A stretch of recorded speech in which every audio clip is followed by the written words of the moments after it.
Saya Lia Ameliawati dengan NIM 6322090. Saya akan menjelaskan tentang latar belakang tentang jurnal analisis yang saya dan teman-teman saya buat yang berjudul Analisis Pengaruh NPL, CAR, dan NIM terhadap ROA pada PT Bank Mandiri. Latar belakangnya perbankan adalah lembaga keuangan yang bertanggung jawab untuk mengumpulkan dana yang tersedia melalui deposit dan kemudian mengalokasikannya sebagai kredit kepada individu yang membutuhkan. Sebagai lembaga perantara organisasi yang dapat mentransfer uang tunai dari unit ekonomi surplus ke unit ekonomi defisit. Salah satu cara untuk mengetahui seberapa baik bank adalah dengan mengukur profitabilitas yang dapat diukur melalui laporan keuangan. Tujuan laporan keuangan adalah untuk mengidentifikasi risiko yang terkait dengan investasi dalam organisasi. Menganalisis laporan keuangan memfasilitasi perhitungan rasio keuangan yang penting untuk mengevaluasi kondisi moneter selama periode yang berbeda. Analisis ini bertujuan untuk memberikan penilaian dan perkiraan potensial mengenai kinerja di masa depan. NPL atau Net Performing Loan. NPL diberikan nilai ambang batas kredit macet pada Bank Indonesia itu sebesar 5%. Sebaliknya, jika tingkat NPL rendah, dapat mengakibatkan profitabilitas bank. CAR atau Capital Adequacy Ratio yaitu menunjukkan rasio modal bank yang tinggi menunjukkan kemampuan bank yang signifikan untuk menghasilkan keuangan dan menyerap kerugian yang tidak dapat dihindari. CAR atau Capital Adequacy Ratio yang lebih tinggi dianggap sebagai optimal akan memungkinkan motivasi individu untuk menyimpan dananya di bank, sehingga memungkinkan lembaga-lembaga tersebut untuk mempertahankan likuiditas yang memadai untuk fungsi operasional mereka. Peningkatan nilai CAR menandakan peningkatan kapasitas bank untuk mengelola risiko yang terkait dengan aktivitas pinjaman yang berpotensi berbahaya. NIM atau interest margin mengacu pada rasio pendapatan bunga bersih. Pendapatan bunga dikurangi dengan beban bunga terhadap aset produktif. Aset produktif meliputi investasi bank dalam bentuk mata uang domestik maupun mata uang asing, seperti pinjaman dan juga seperti pinjaman surat berharga, pendapatan antar bank, investasi ekuitas, serta komitmen dan kontingensi terkait transaksi rekening administrasi. Kinerja keuangan bank yang sangat fundamental adalah kemampuan dalam memperoleh laba dengan pengelolaan aset yang dimiliki, khususnya aset produktif berupa penyaluran kredit. Kemampuan bank dalam memperoleh laba dengan mengelola aset yang dimiliki, khususnya aset produktif berupa penyaluran pinjaman atau kredit. Kemampuan bank dapat dalam memperoleh laba dapat diukur dengan rasio return on asset atau ROA yang sesuai dengan ketentuan Bank Indonesia. Rasio ROA yang sehat besarnya di atas 1,5%, yaitu indikator ROA yang sering digunakan bank dalam adalah laba sebelum pajak dan total aset. Terima kasih. Sekian penjelasan dari saya.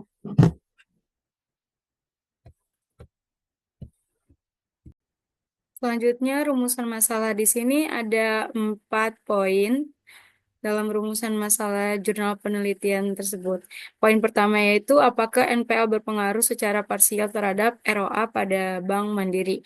Poin yang kedua, apakah CAR berpengaruh secara parsial terhadap ROA pada PT Bank Mandiri. Poin ketiga, apakah NIM berpengaruh secara parsial terhadap ROA pada PT Bank Mandiri? Poin yang keempat, apakah NPL, CAR, dan NIM berpengaruh secara simultan terhadap ROA pada PT Bank Mandiri? Selanjutnya ada tujuan penelitian. Di sini ada 4 poin tujuannya. Yang pertama, untuk mengetahui pengaruh NPL secara parsial terhadap ROA pada PT Bank Mandiri. Poin yang kedua, untuk mengetahui pengaruh CAR secara parsial terhadap ROA pada PT Bank Mandiri. Poin yang keempat, untuk mengetahui NIM secara parsial terhadap ROA pada PT Bank Mandiri. Poin yang keempat, untuk mengetahui pengaruh NPL, CAR, dan NIM secara simultan terhadap ROA pada PT Bank Mandiri. Nah, ada tinjauan pustaka. Yang pertama itu ada non-forming loan atau NPL, yaitu rasio yang mengukur kualitas aset produktif bank dan mencerminkan kemampuan bank dalam mengelola kredit bermasalah. NPL yang tinggi menunjukkan menurunnya kualitas kredit beresiko, menimbulkan kerugian, dan menurunkan return on asset atau ROA. Sebaliknya, NPL yang rendah mencerminkan kualitas kredit yang baik dan dapat meningkatkan ROA bank. Yang kedua itu ada Capital Education Ratio atau CAR, yaitu rasio yang menunjukkan kemampuan bank dalam menanggung potensi kerugian dan memenuhi kewajiban modal minimum melalui struktur permodalan yang dimiliki. Yang ketiga itu ada Net Interest Margin atau NIM, yaitu rasio yang membandingkan pendapatan bunga bersih dengan rata-rata aktivitas produktif, mencerminkan efisiensi bank dalam menghasilkan keuntungan dari aktivitas intermediasi. Semakin besar selisih antara pendapatan dan biaya bunga atau net interest income, semakin tinggi profitabilitas bank. Yang keempat itu ada return on asset atau ROA, yaitu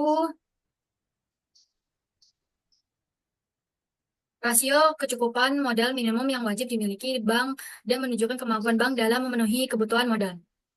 Selanjutnya itu ada pengaruh non-performing loan atau NPL terhadap return on asset ROA, yaitu rasio yang mengukur kemampuan manajemen bank dalam menangani pembiayaan bermasalah, mencakup kredit, kurang lancar, diragukan, dan macet. Tingginya NPL mencerminkan buruknya kualitas kredit dan meningkatnya rasiko kerugian yang berdampak negatif pada profitabilitas atau ROA bank.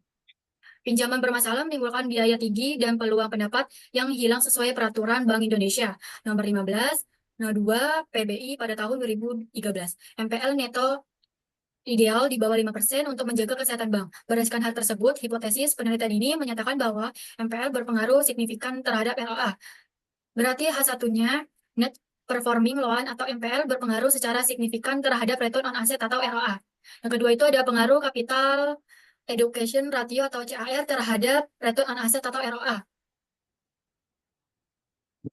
yaitu untuk mengukur kecukupan modal bank untuk menanggung resiko kerugian dari aset beresiko, meskipun peningkatan CAR dapat mendukung stabilitas dan keuntungan.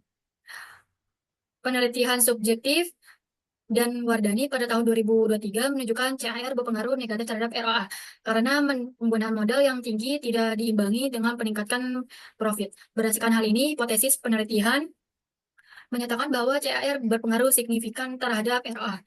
Berarti H2-nya itu Capital Education Ratio atau CAR berpengaruh signifikan terhadap return on asset atau ROA. Yang ketiga itu ada pengaruh Net Interest Margin atau NIM terhadap return on asset atau ROA, yaitu rasio antara pendapatan bunga dan rata-rata aktivitas produktif, di mana semakin tinggi NIM mencerminkan kinerja bank yang semakin baik. Menunjukkan bahwa NIM berpengaruh signifikan terhadap ROA sejalan dengan teori sinyal yang menyatakan bahwa NIM dapat meningkatkan profitabilitas bank. Berarti H3-nya itu interest margin atau NIM berpengaruh secara signifikan terhadap return on asset atau ROA.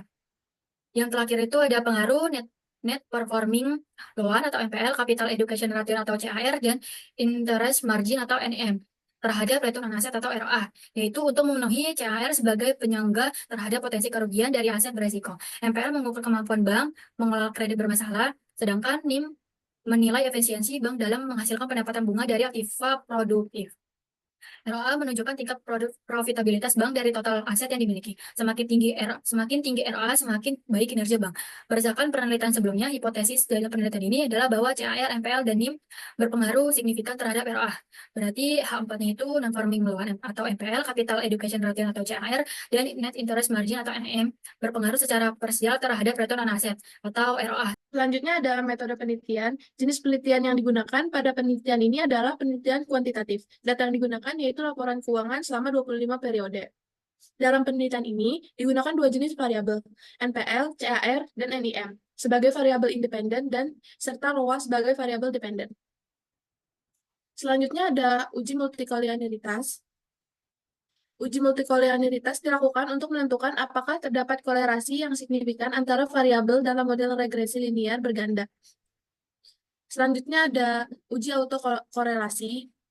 Autokorelasi merujuk pada hubungan antara residual pada periode T dan residual pada periode sebelumnya dalam model regresi yang dikembangkan. Yang ketiga ada uji heteroskedastisitas. Uji heteroskedastisitas digunakan untuk mengetahui apakah terdapat ketidaksamaan varian residual antara dua pengamatan dalam metode regresi. Kriteria penilaian uji heteroskedastisitas dinyatakan tidak terjadi gejala heteroskedastisitas jika titik residual tersebar secara acak di atas maupun di bawah angka 0 pada sumbu Y. Selanjutnya yang keempat ada uji normalitas. Uji normalitas dilakukan dengan program IBM SPSS Statis 28 dan menggunakan pendekatan Kolmogorov, Simnov, dan Shapiro-Wilk untuk menentukan apakah sebaran data berdistribusi normal atau tidak. Nilai signifikan lebih dari 0,05 dianggap berdistribusi normal. Selanjutnya ada yang kelima, ada uji T.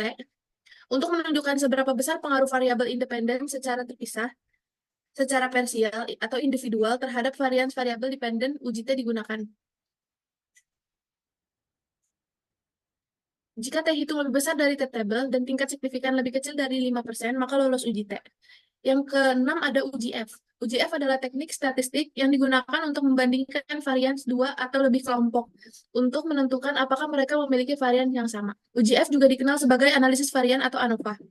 Kriteria penilaian jika uji F dinyatakan berhubungan adalah jika uji F hitung lebih besar F table dan jika nilai signifikasi bernilai kurang dari 0,05.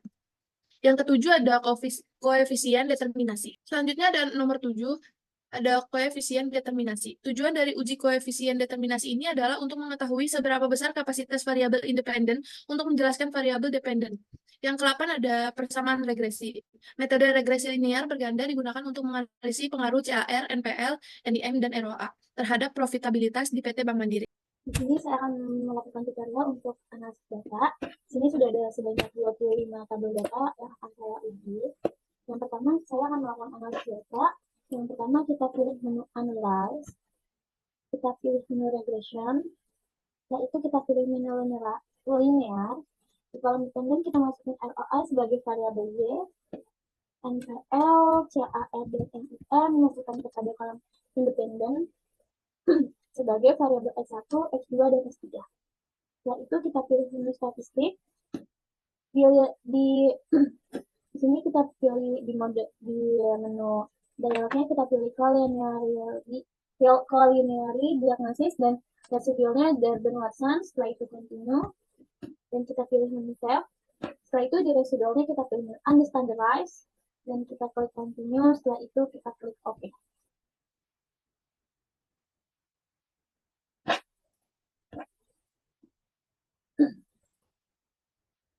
Setelah itu saya akan di sini sudah ada variabel satu. Setelah itu saya akan menambahkan variabel baru. Yang pertama kita pilih menu transform. Setelah itu kita pilih menu compute variable. Di target variabelnya kita klik ln underscore. Setelah itu di numeric expressionnya itu ada function and group. Function group kita pilih arithmetic. Setelah itu di function and special variabelnya kita pilih menu ln, kita klik 2 kali. Di numeric expressionnya kita masukin variable unstandardized. Kita klik bintang sekali kali dan kita masukin lagi variable unstandardized. Setelah itu kita klik OK. Di sini sudah ada variabel n and rest ya.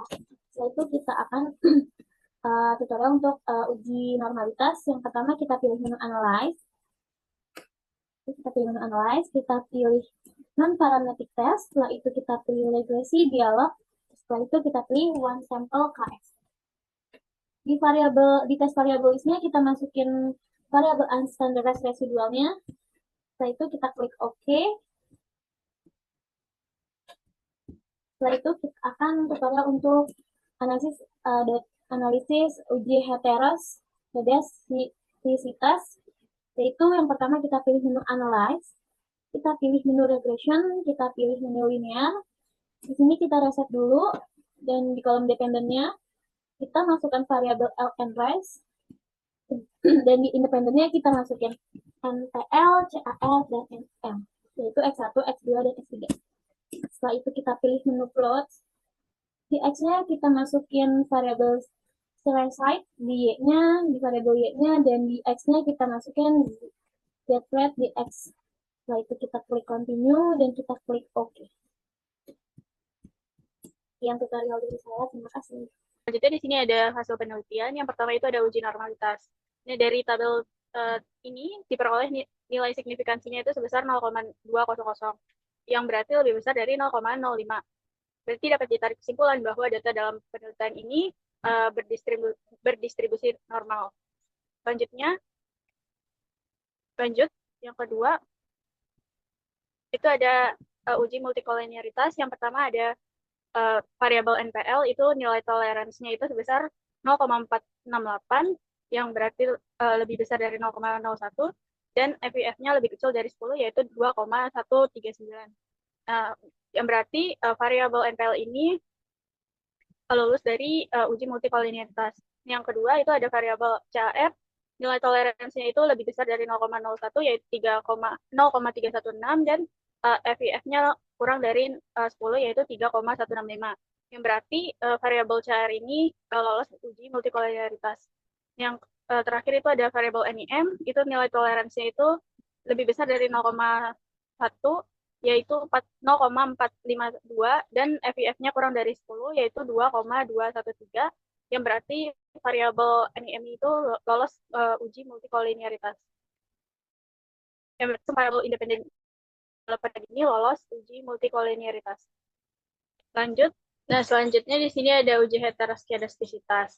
Nah, di sini dilihat dari graf tersebut, itu titik-titik datanya itu terdistribusi secara acak dan tidak menunjukkan pola tertentu, dan juga tersebar baik di atas maupun di bawah tanda 0 pada subu Y. Nah, sehingga dapat disimpulkan bahwa data dalam penelitian ini tidak menunjukkan bahwa masalah heteroskedastisitas. Ada uji autokorelasi. Di sini ada nilai Durbin Watsonnya yaitu 1,751. Nah, di sini juga ada DU-nya yaitu sebesar 1,654, dan nilai 4 dikurang DU-nya itu sebesar 2,346. Nah, berdasarkan kriteria uji, nilai Durbin Watson atau DW-nya itu harus lebih besar dari nilai DU dan lebih kecil dari nilai 4 dikurang DU. Nah, pada data penelitian ini, nilai Durbin Watson-nya itu sebesar 1,751, lebih kecil dari nilai lebih besar dari nilai DU-nya yaitu sebesar 1,654, dan lebih kecil dari nilai 4 dikurang DU yaitu 2,346. Lanjutnya di sini ada regresi linear berganda. Nah, dari tabel tersebut itu bisa dibuat persamaan, yaitu ROA sama dengan 2,640 dikurang 0,311 NPL dikurang 0,022 CAR ditambah 0,183 NIM tambah E. Nah, di sini nilai 2,640 ini merupakan angka konstanta atau nilai tetap dari ROA jika variabel independen NPL, CAR, dan NIM itu 0.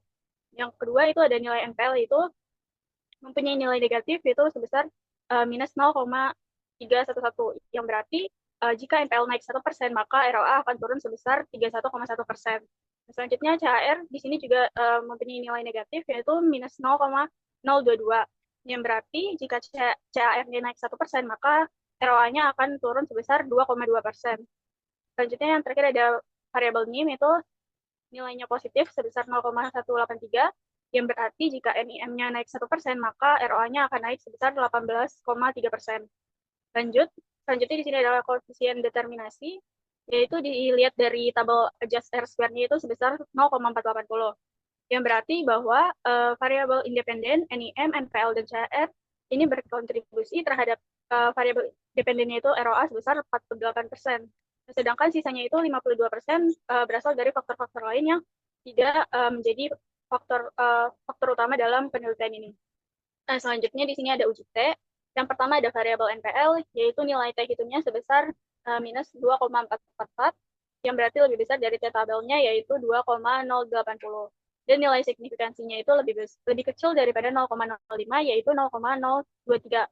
Hal ini berarti bahwa NPL berpengaruh negatif secara signifikan terhadap ROA. Maka hipotesis satu itu diterima. Yang kedua itu ada variabel CAR, yaitu nilai T hitungnya sebesar minus 0,395, yang berarti lebih kecil dari T tabelnya, yaitu sebesar 2,080. Dan nilai signifikansinya lebih besar dari 0,05, yaitu 0,697. Ini menunjukkan bahwa CAR tidak berpengaruh secara signifikan terhadap ROA. Maka H2-nya itu ditolak. Nah, selanjutnya itu ada pada variabel NIM, itu terdapat T hitungnya itu sebesar 0,866, itu lebih besar dari lebih kecil dari T tabelnya, yaitu 2,080. dan nilai signifikansinya lebih besar dari 0,05 yaitu 0,396. Nah, hal ini berarti variabel NIM tidak berpengaruh secara signifikan terhadap ROA. Maka hipotesis H3 ditolak.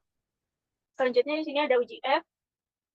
Itu di sini bisa dilihat di tabelnya itu ada F hitungnya sebesar 8,398 itu lebih besar dari tabelnya itu 3,07 dan nilai signifikansinya itu sebesar 0,001 lebih kecil dari 0,05.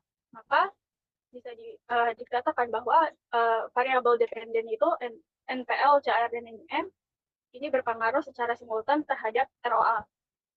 Dan maka hipotesis H4-nya itu diterima. Berdasarkan hasil penelitian yang telah dilakukan, dapat diambil beberapa kesimpulan sebagai berikut.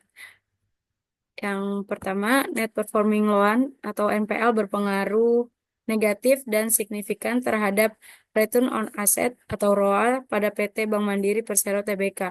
Semakin tinggi tingkat NPL, maka profitabilitas perusahaan cenderung menurun, yang disebabkan oleh meningkatnya kredit bermasalah sehingga mengurangi pendapatan dan laba bank.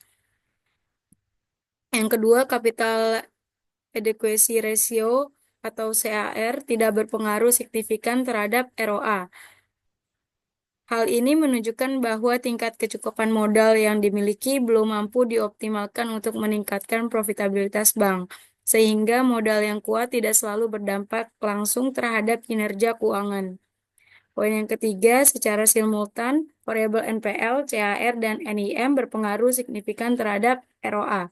Hal ini menunjukkan bahwa ketiga variabel tersebut secara bersama-sama memberikan kontribusi terhadap kinerja profitabilitas bank, meskipun secara individu tidak semuanya berpengaruh signifikan. Yang terakhir, nilai adjusted R square sebesar 840 menunjukkan bahwa 48% variasi dalam ROA dapat dijelaskan oleh ketiga variabel bebas, NPL, CAR, dan NIM. Sedangkan sisanya 52% dijelaskan oleh variabel lain di luar model penelitian.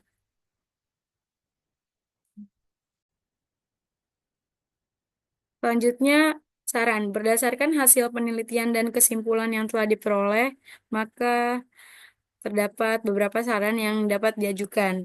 Saran yang pertama, PT Bank Mandiri Persero Tbk disarankan untuk terus-menerus meningkatkan kualitas manajemen kredit guna menekan tingkat non-performing loan. Yang kedua, pihak manajemen perlu tetap menjaga kecukupan modal untuk menjaga stabilitas keuangan, serta lebih mengoptimalkan penggunaan modal untuk kegiatan produktif yang dapat meningkatkan laba. Poin yang ketiga, perlu dilakukan evaluasi strategi dalam pengelolaan pendapatan bunga agar dapat lebih berkontribusi terhadap profitabilitas perusahaan di masa yang akan datang. Sekian presentasi dari kelompok kami. Kurang lebihnya mohon maaf. Wassalamualaikum warahmatullahi wabarakatuh.